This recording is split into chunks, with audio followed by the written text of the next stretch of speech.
Assalamualaikum warahmatullahi wabarakatuh. Nama saya Inka Sriningrum, nomor NIM 2210015047. Saya di sini akan mempresentasikan hasil PPT saya yang berjudul leukemia. Slide pertama yaitu sejarah leukemia. Leukemia berasal dari bahasa Yunani, yaitu leukos yang berarti putih dan aima yang berarti darah. Atau leukemia lebih dikenal sebagai kanker darah. Kanker darah merupakan penyakit dalam klasifikasi kanker pada darah atau sumsum tulang yang ditandai oleh perbanyakan secara tak normal atau transformasi maligna dari sel-sel pembentuk darah di sumsum tulang dan jaringan limfoid. Umumnya terjadi pada leukosit atau sel darah putih. Sel-sel normal di dalam sumsum tulang digantikan oleh sel abnormal. Kata leukemia berarti darah putih, karena pada penderitanya ditemukan banyak sel darah putih. Selanjutnya, definisi leukemia. Leukemia atau biasa dikenal dengan kanker darah merupakan kondisi di mana tubuh akan memproduksi sel darah putih lebih banyak, sehingga akan mengganggu fungsi normal dari sistem tubuh dalam melawan infeksi. Leukemia sendiri adalah penyakit yang berkembang dari kelebihan produksi sel darah putih yang belum matang di sumsum tulang. Slide berikutnya yaitu terdapat dua jenis leukemia yang utama, yaitu akut leukemia dan kronik leukemia. Perbedaan utama di antara kedua jenis leukemia ini adalah kematangan dan kepantasan sel-sel kanker itu membiak. Leukemia akut ditandai dengan suatu perjalanan penyakit yang sangat cepat, mematikan, dan memburuk. Apabila tidak diobati segera, maka penderita dapat meninggal dalam hitungan minggu hingga hari. Sedangkan leukemia kronis memiliki perjalanan penyakit yang tidak begitu cepat, sehingga memiliki harapan hidup yang lebih lama. Hingga lebih dari 1 tahun, bahkan ada yang mencapai 5 tahun. Selanjutnya, jenis-jenis leukemia. Yang pertama, ada leukemia limfoblastik akut, yaitu terjadi ketika sumsum tulang memproduksi terlalu banyak sel darah putih limfosit abnormal yang belum dewasa atau matang, atau disebut juga limfoblas. Yang kedua, leukemia mieloid akut. Terjadi ketika sumsum tulang memproduksi terlalu banyak sel darah putih mieloid abnormal yang belum dewasa atau matang, atau disebut juga myeloblas.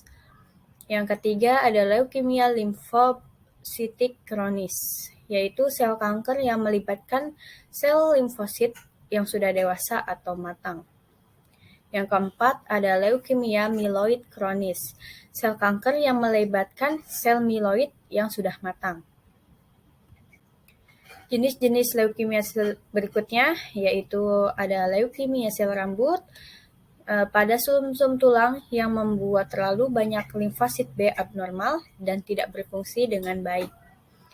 Selanjutnya ada leukemia mielomonositik kronis. Leukemia mielomonositik kronis adalah sejenis leukemia sekelompok kanker yang mengganggu pembentukan dan aktivitas sel darah. Selanjutnya ada leukemia promyelositik akut, yaitu pertumbuhan promyelosites yang berlebihan menyebabkan kekurangan sel darah putih dan merah normal dan trombosit dalam tubuh. Yang terakhir ada leukemia limfositik granular besar, yaitu leukemia LGL, ditandai dengan pembesaran limfosit mengandung butiran yang nyata, yang dapat dilihat ketika darah diperiksa di bawah mikroskop.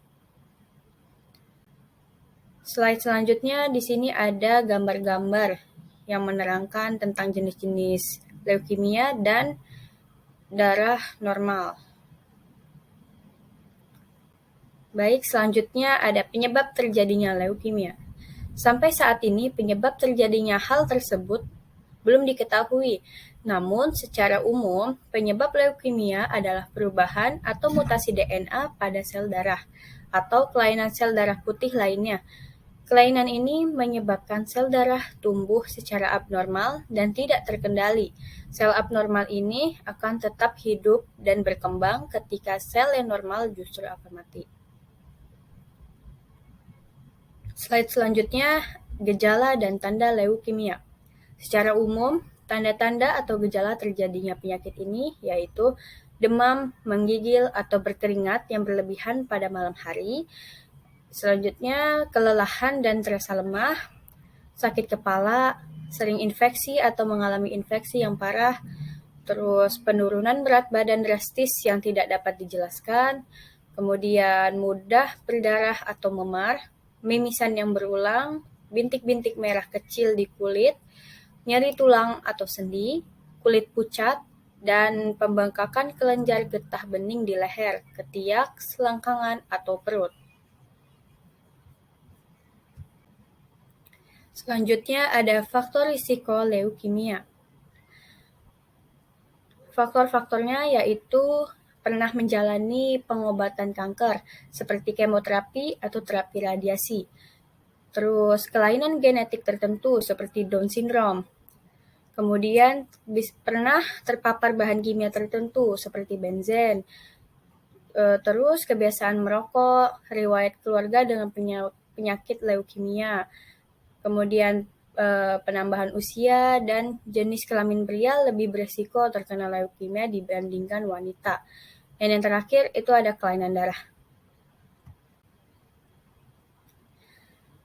Slide berikutnya yaitu bagaimana cara mendiagnosis leukemia. Langkah awal dalam diagnosis leukemia adalah dokter akan menanyakan gejala yang pasien rasakan, berapa lama gejala tersebut dialami, serta kondisi medis pasien secara keseluruhan. Setelah itu, dokter akan melakukan pemeriksaan fisik untuk mencari tanda-tanda lainnya, seperti kulit yang pucat, pembekakan pada kelenjar getah bening, atau pembesaran hati dan limpa. Bila ada yang dicurigai seseorang memiliki leukemia, pasien mungkin akan menjalani serangkaian pemeriksaan atau tes. Beberapa tes yang mungkin perlu pasien jalani, yaitu seperti tes darah, tes sumsum tulang, dan tes pencitraan. Cara mencegah leukemia. Hindari paparan bahan kimia seperti benzena.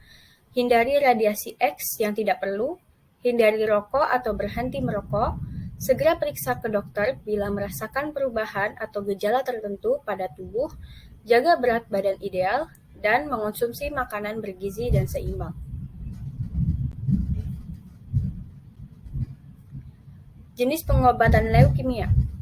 Beberapa pengobatan yang umum diberikan untuk penyakit ini yaitu kemoterapi. Kemoterapi sendiri menggunakan obat-obatan untuk membunuh sel kanker yang diminum secara oral atau melalui injeksi vena. Yang kedua ada terapi biologis. Pengobatan yang membantu memperkuat sistem kekebalan tubuh untuk melawan sel kanker. Yang ketiga ada terapi radiasi, menggunakan radiasi tingkat tinggi untuk merusak dan menghambat pertumbuhan sel kanker. Yang terakhir ada transplantasi stem cell, yaitu prosedur untuk menggantikan sumsum tulang yang sakit dengan sumsum tulang yang sehat. Baik, sekian presentasi saya kali ini. Kurang lebihnya mohon maaf. Wassalamualaikum warahmatullahi wabarakatuh.